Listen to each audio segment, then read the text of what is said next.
C'est ici, en ami et en frère, que je me présente, avait dit à son arrivée M. Houphouët-Boigny, président de la République de Côte d'Ivoire.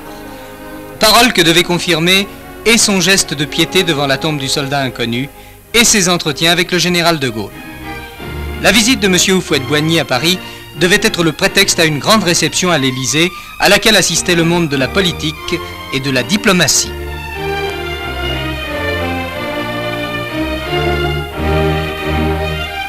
Et également par une soirée de gala à l'Opéra, où l'on put voir, selon les paroles du général de Gaulle, outre l'appareil officiel qui marque toute la considération de mon pays pour le vôtre, le cortège de nos sentiments d'exceptionnelle amitié.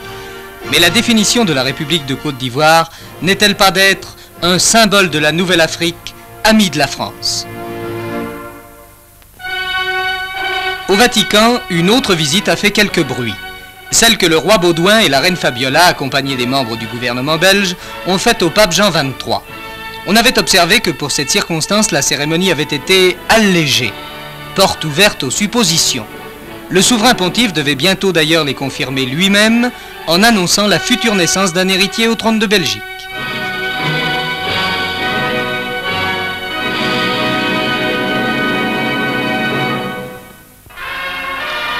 La cathédrale d'York n'avait pas vu tel mariage princier depuis le XVe siècle. La reine Élisabeth, la reine-mère, le prince Philippe et la famille royale au grand complet y ont assisté à la cérémonie qui a uni le duc de Kent à la ravissante Catherine Worsley, lointaine descendante de Cromwell.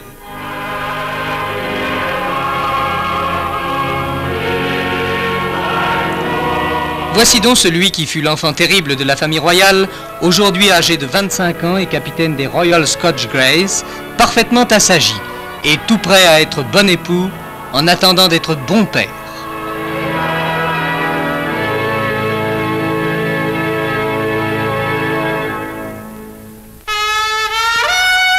L'élection de Miss Europe aura été l'un des pôles d'attraction de la quinzaine du Liban.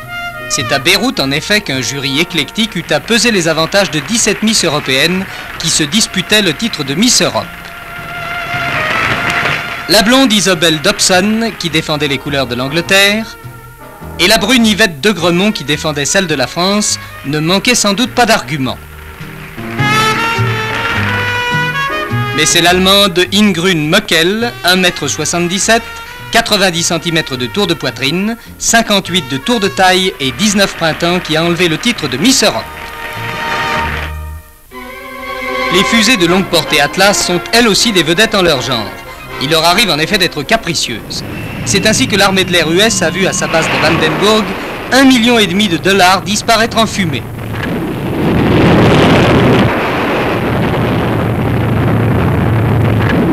Les spécialistes américains ont pu se féliciter d'avoir confié la capsule de Shepard à une fusée Redstone plutôt qu'à une fusée Atlas, comme ils l'avaient prévu initialement.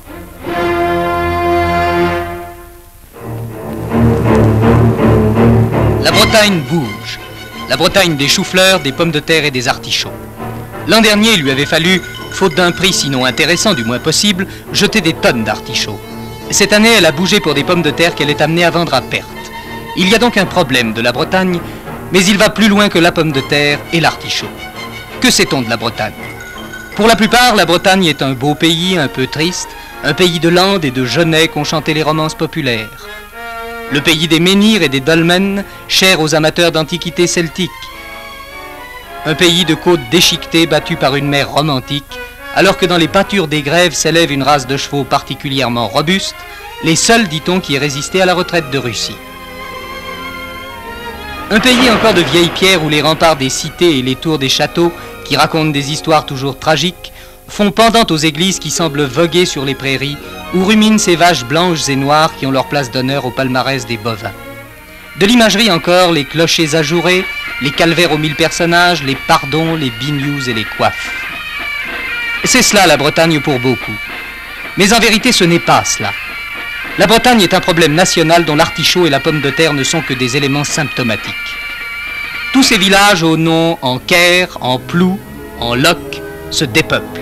20 000 Bretons quittent chaque année leur maison et leur commerce d'un autre âge. Pourquoi? C'est que la Bretagne est d'un demi-siècle en retard, et quel demi-siècle? Alors que tout a marché à pas de géant, la Bretagne a toujours des chaumières. La moitié des maisons devraient être reconstruites, les 2 tiers n'ont pas l'eau courante. Pays spécifiquement agricole, les exploitations victimes d'un morcellement abusif ne sont pas susceptibles d'une exploitation rationnelle. Aussi les machines sont-elles rares et la culture se fait toujours de façon artisanale comme voici 100 ans, c'est-à-dire comme au Moyen-Âge.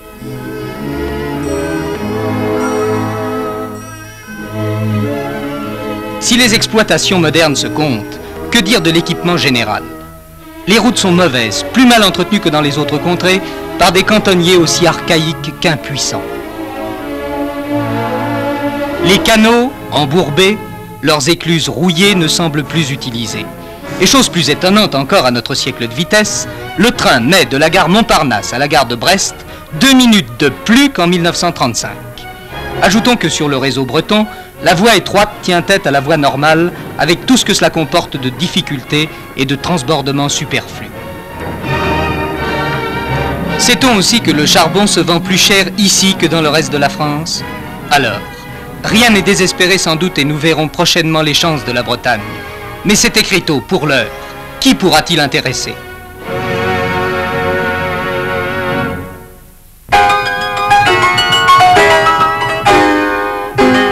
Les bolides de la belle époque ont retrouvé pour un temps l'âme de leur jeunesse. Ils sont 46 cahotants, crachotants qui effectuent le rallye Bruxelles-Paris-Madrid. Vitesse imposée 25 km à l'heure, ce qui permet de musarder chemin faisant et même de rendre hommage aux pionniers en passant.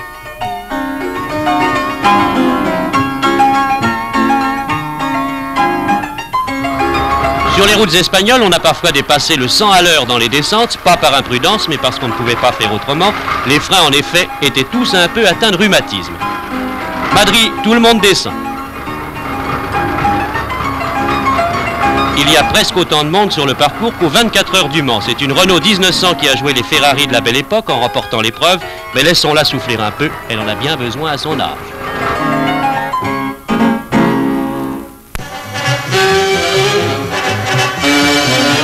Le Mans, capitale mondiale de l'automobile pour 24 heures. 10 mètres de course à pied et en avant pour la grande randonnée. On est tout de suite dans le vif du sujet, les 55 partants mettent déjà plein gaz. Les Ferrari sont venus en masse sur le circuit, alors quoi d'étonnant à ce qu'elles dominent la course dès les premières heures. Mais ce qu'il y a de merveilleux, c'est que ce sont 2 pilotes de la classe biberon, les frères Rodriguez, ils ont 19 et 22 ans, qui animent l'épreuve. Pendant 22 heures, on va croire qu'ils vont gagner. Les voici en tête de la brochette des Ferrari, c'est entre ces 3 voitures que se joue la première place. Soyez maître de votre vitesse, un conseil que ne suivent pas tous les pilotes. Il est vrai que la pluie, c'est une tradition au Mans, ne facilite pas la tâche des concurrents.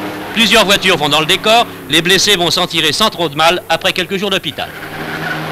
La DB Panhard numéro 48 montre le bout de son nez. L'équipement électrique est un élément essentiel de réussite aux 24 heures du Mans, personne ne l'a oublié.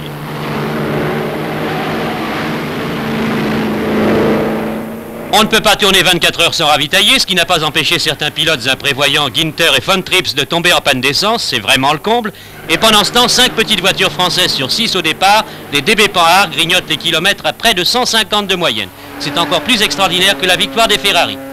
Consécration de la robustesse de la mécanique de la PL17, la voiture de Monsieur Tout-le-Monde, la victoire de la DB Panhard numéro 53, qui termine première à l'indice de performance. Quant à la Ferrari des vainqueurs, Philly, les gens de bien, c'est tout de même un engin qui n'est pas à la portée de toutes les bourses.